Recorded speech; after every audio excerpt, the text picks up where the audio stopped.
Hello guys, welcome to back my YouTube channel. नोंथांमोन बयखौबो आंनि बे फुंबिलि समनि गासैखौबो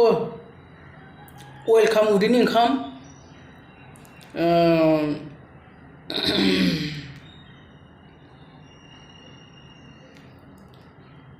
लोगोफोर दासान्दि रावबो गावनि जिउआ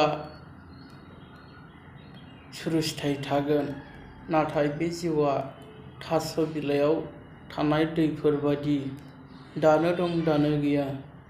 आंगो होननानै साननानै लायोबा बेयो गोरोन्थि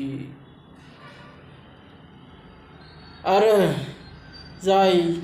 सेंग्राफ्रा सिख्ला मोजांखौ हाबा खालामनो सानो हाबा जाखांनायनि उनाव बिसोरनि गोसोआ